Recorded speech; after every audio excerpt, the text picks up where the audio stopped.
You know, for the most part, the Florida Gators have absolutely nailed their transfer portal additions so far.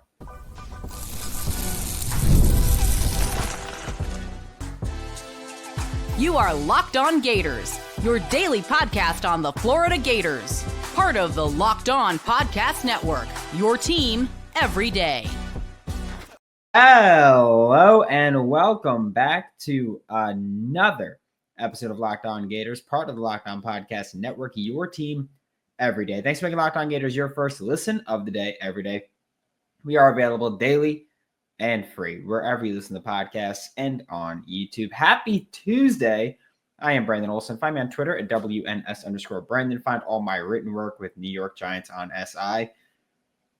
And the Florida Gators have now made a ton of transfer portal additions, right? They've made 4 so far.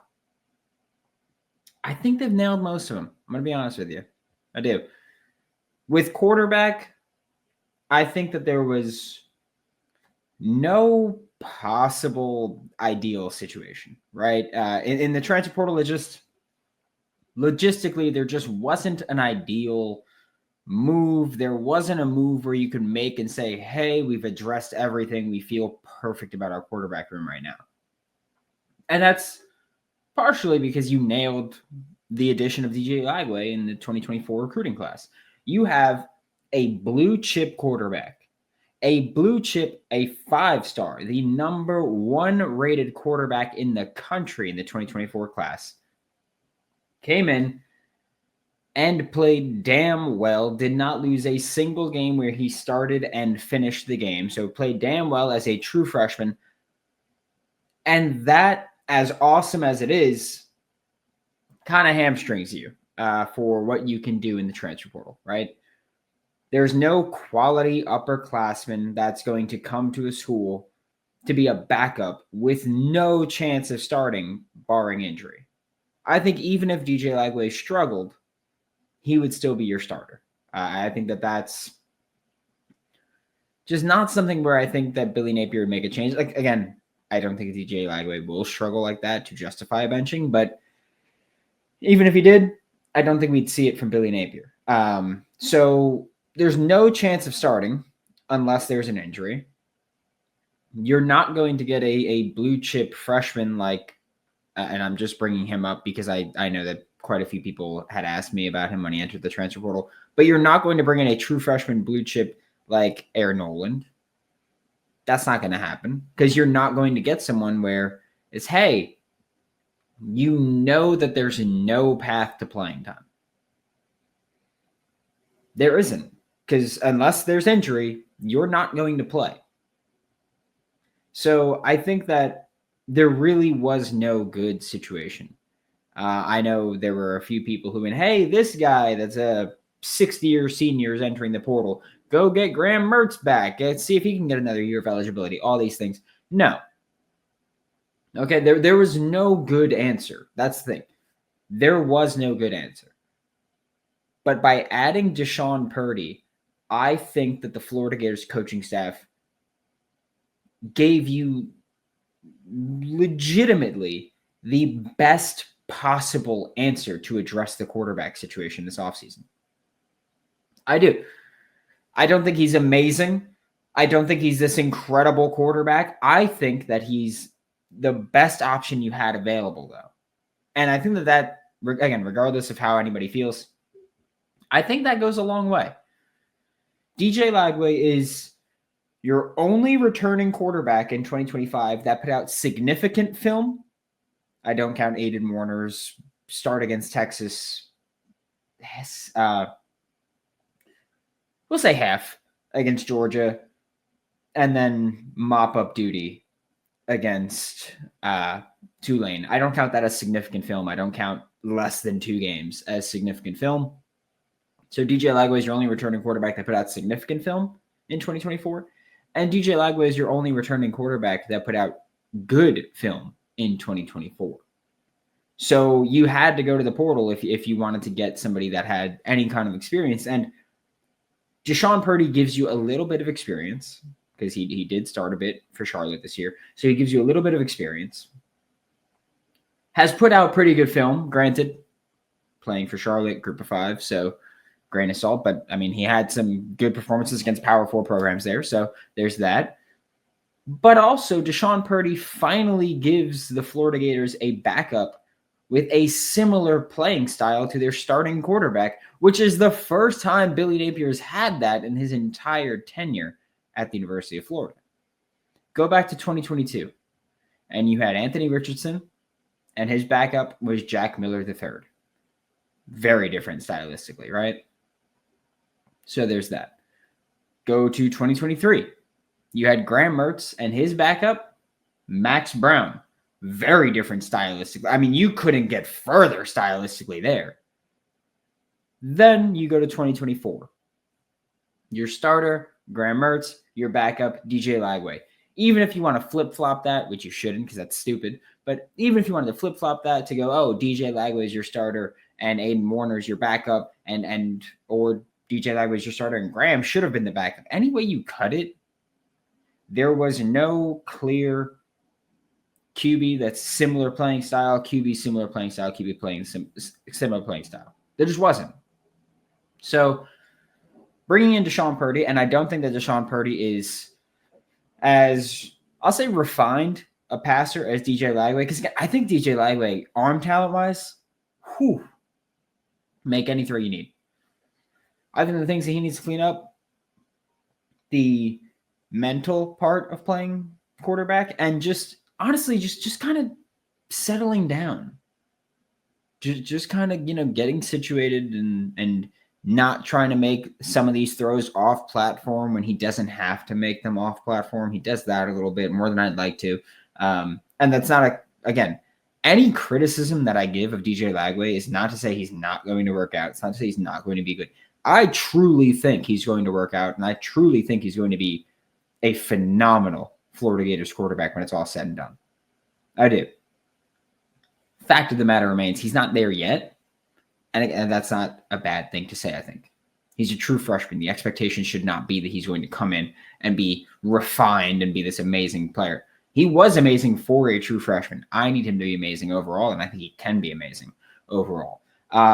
So I don't think DeShawn Purdie is as good as DJ Lagway. Okay, I think that's fair too. DeShawn Purdie, by the way, freshman in 2024. I don't think DeShawn Purdie is as refined as DJ Lagway, but when you look at dual threat ability, you look at big arm talent, I think those two key things are what kind of helps this offense a ton, because they want to take deep shots. They want to have QBs that can move. You can do that. You don't have to be a great underneath passer right now as the backup, like to be stylistically similar to DJ Lagway, because DJ Lagway right now is not a great underneath passer. He's not. He's relying on the deep ball, and he's relying on his legs to extend plays and create plays. Not saying he's a big scrambler like that, but he's relying on that. And that's okay as a true freshman. Again, that's okay. Also, reminder, as far as true freshman deep passers go, DJ Lagway was the best in the country on PFF. DeShawn Purdie was the second best in the country on PFF. You've got that. You've got the deep ball is unlocked. The run game underneath will be unlocked, okay? And as far as I'm concerned with the rest of the quarterback room, Tramel Jones, true freshman, Aiden Warner, redshirt sophomore, Clay Millen, they can all duke it out for QB3 if they're going to be here, okay? They can all duke it out there, and I'm fine with it. So you figure that out. But DeShawn Purdie was the best possible addition that you can add in the transfer portal for the Florida Gators quarterback room in 2025. I think they absolutely nailed that. They killed it. And I think they absolutely deserve credit. I will be very critical of this coaching staff. I have been very critical of this coaching staff. They nailed that one. Absolutely nailed it. We will talk about what I think is the next biggest addition or the next best addition in the transfer portal for the Florida Gators when we get back with Locked On Gators. Did Rocket Money help you find any subscriptions that you forgot about or that you were paying for twice? Yeah, happened to me. It felt a little embarrassing, not going to lie. I know that I was the only one that knew it, and Rocket Money were the only people that knew it, but a little embarrassing. Felt that, not going to lie. When I was like, oh, I'm paying twice for this, and one of them I'm paying for way more. And it's the one that I don't use that I was, yeah, it was crappy. But Rocket Money makes it easy to track all those subscriptions down. And it's like having a personal assistant for your finances. Rocket Money is a personal finance app that helps you find and cancel your unwanted subscriptions, monitor your spending, and helps lower your bills so you can grow your savings. It's really a beautiful thing. Helps you hit your saving goals quicker. I love it. Cancel your unwanted subscriptions and reach your financial goals faster with Rocket Money. Go to rocketmoney.com/lockedon today. That's rocketmoney.com/lockedon. rocketmoney.com/lockedon. Thanks for making Locked On Gators your first listen of the day. Every day we are available daily and free wherever you listen to the podcast and on YouTube. The next greatest portal edition for the Florida Gators this year. Again, there's been 4. I think that 2 of them were awesome. Just nailed it. Couldn't get better. I think one of them, pretty good. And one I'm skeptical of but willing to shut up. The other one that I think is great here, J. Michael Sturdivant out of UCLA. I think that he gives you a type of receiver that you didn't already have on the roster, right? I think he is big-bodied with above-average speed, above-average route running ability, and jump ball ability.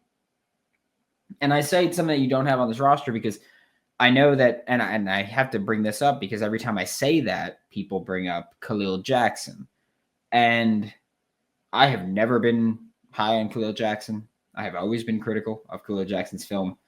And plain and simple, I don't think he's an SEC starter quality receiver. I just don't. Because when I look at SEC starter quality, I'm also like, okay, well, is that an NFL receiver? And if you're not an NFL receiver, then simple as that. And J. Michael Sturdivant, I think, is SEC starter quality. I think he will be an NFL receiver. I think that when you compare the two, J. Michael Sturdivant's faster, a better route runner, and I'd say J. Michael Sturdivant's probably a slightly worse jump ball receiver, but that's because I think that's the one area Khalil Jackson truly excels.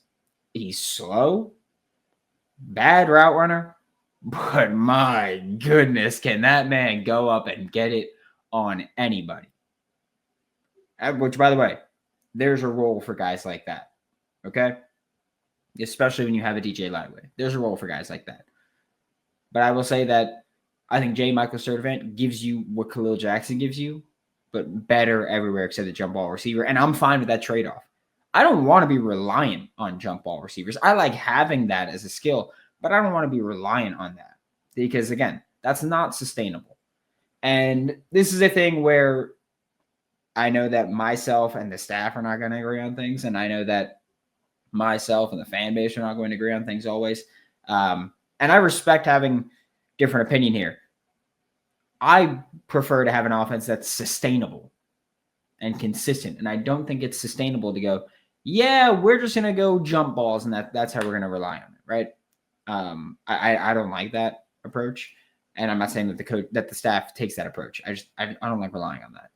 And I want a sustainable offense. And I think J. Michael Sturdivant gets you closer to a sustainable offense. And that's what matters to me. And for the transfer portal, we've talked about it a lot. You want either someone who's proven productive player at their previous spot or a guy that just finished his true freshman season and we look at as an extension of the recruiting class. And for me, I look at DeShawn Purdie and I say, well, I think DeShawn Purdie's both. I think he was pretty productive in the time available. And I think that, or I know that he's a true freshman. He's an extension of the recruiting class. J. Michael Sturdivant doesn't exactly fit either, right? He wasn't a productive player last year.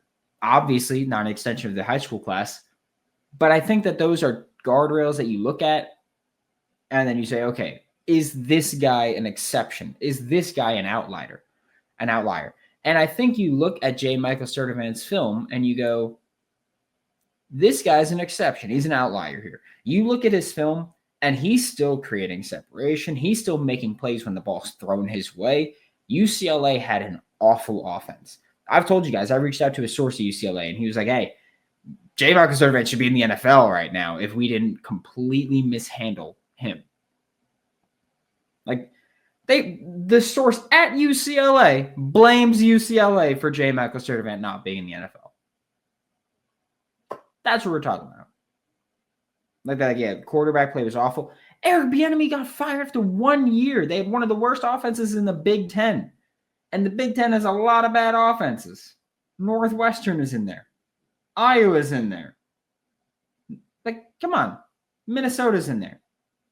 Okay, Minnesota. I'll give Minnesota had an above average offense this year, I'll say. Or better offense than expected. But you had some bad offenses in the Big Ten. And UCLA was near the bottom of the list. I don't fault the receiver for not being productive in that, all right? And I mentioned on yesterday's show that I'm not confident that the Florida Gators are done at wide receiver in the transfer portal. Yes, you brought in Dallas Wilson. Yes, you brought in J. Michael Sturdivant. But, again, they were still looking at Jonte Cook. And the reason they turned Jonte Cook away was not, we're good at receiver. And that's all I need to know or to think, hey, I don't think they're done at receiver. I think if they got a name that they want, they'll go after him. But let's say hypothetically, you don't get a receiver in the portal that you're willing to pursue, right? Let's say you are done at receiver. You still have one of the best wide receiver rooms in the nation in Gainesville in 2025. You do. In terms of youth, veterans, everything, like you've got it. In terms of skill sets, you've got it. You've got one of the best receiver rooms in the nation in 2025, and J. Michael Sturdivant helps you get there, right? If you remove him from that room, I'm not saying, some people might, I'm not saying you have one of the best rooms in the country. You've got one of the best wide receiver rooms in the country. I'm not saying that if you don't have J. Michael Sturdivant. But you do. So I'm saying it. The Florida Gators made 2 more transfer portal additions this offseason so far. We will talk about both of them next on Locked On Gators.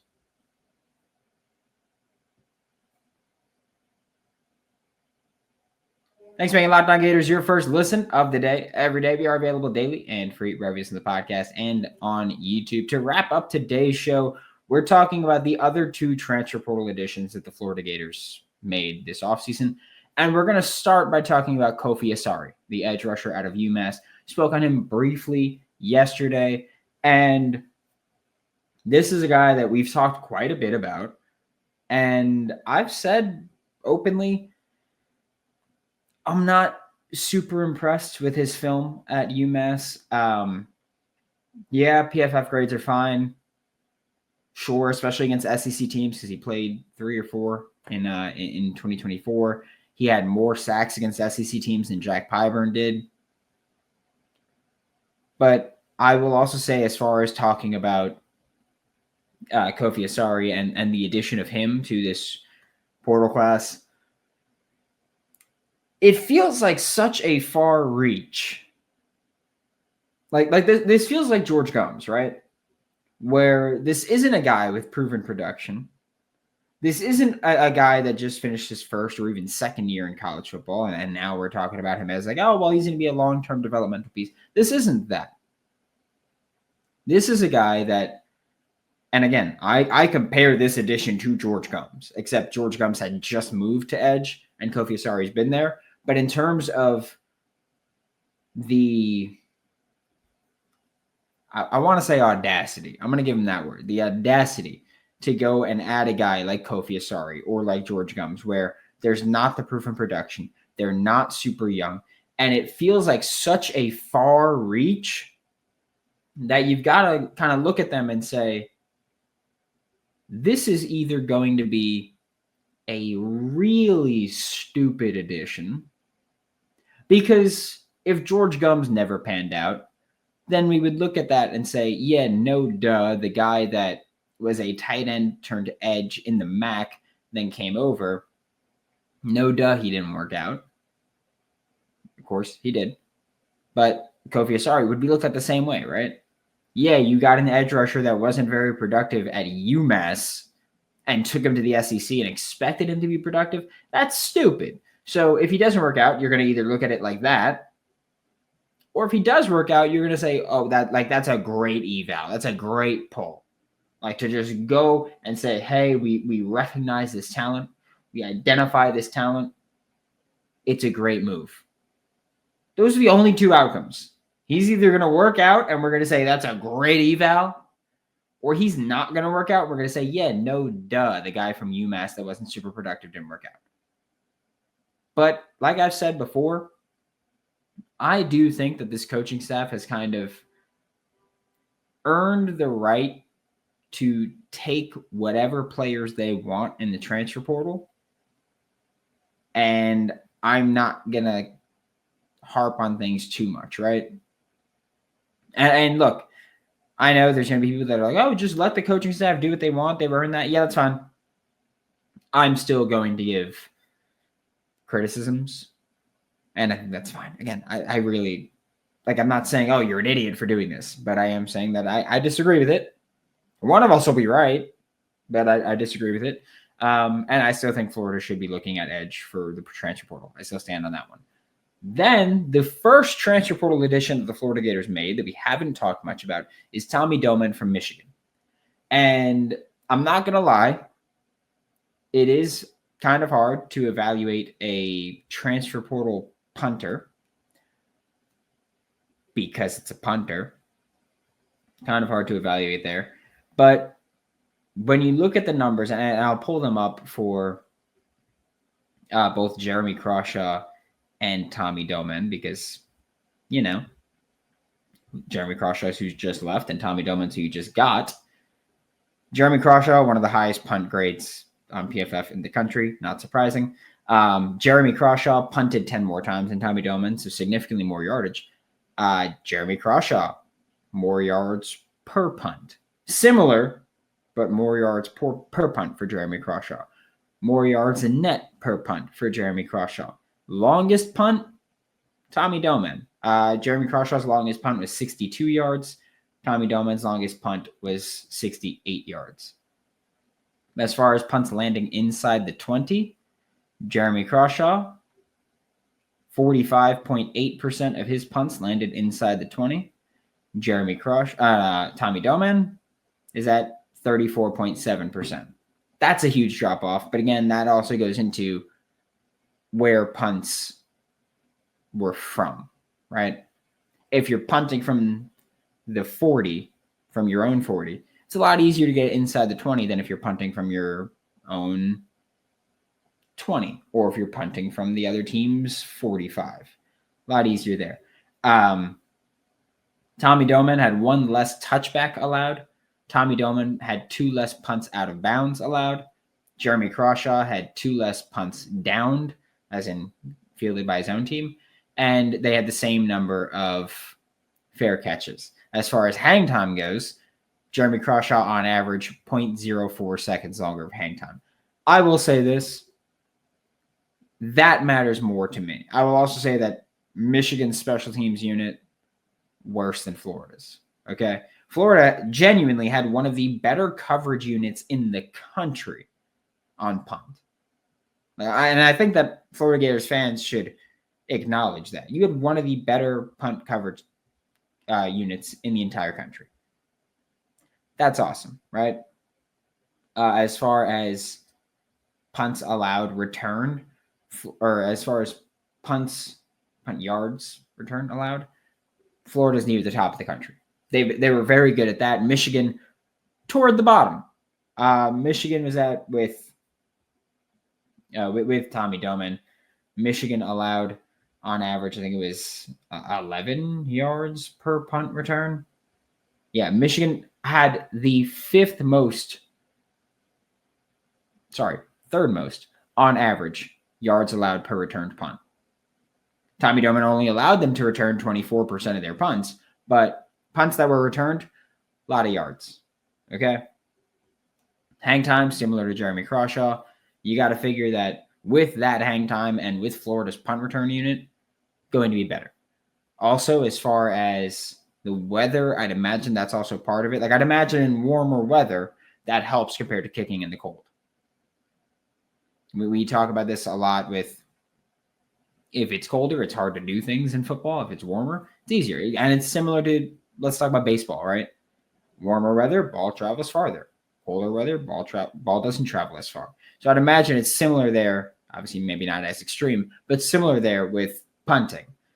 I'd imagine warmer weather, punt a little farther, get a little more hang time, and with a better coverage unit, you will have less return yards allowed and just better punting numbers overall. So, and also, again, I'm not going to have a huge opinion on a punter coming in. I will say them moving so fast to get him makes me feel like they know what they're doing. And Joe Houston, I trust him with anything he wants right now. Thanks for making Locked On Gators your first listen of the day every day. We are available daily and free reviews in the podcast and on YouTube. We'll be back tomorrow. Talk more Florida Gators football. And tomorrow, whole new year. Happy New Year to everybody. Be safe tonight. Stay safe. Be careful. For Locked On Gators, I'm Brandon Olsen. Don't forget to follow me on Twitter at WNS_Brandon. Find all my written work with New York Giants on SI, and I'll see you all next time.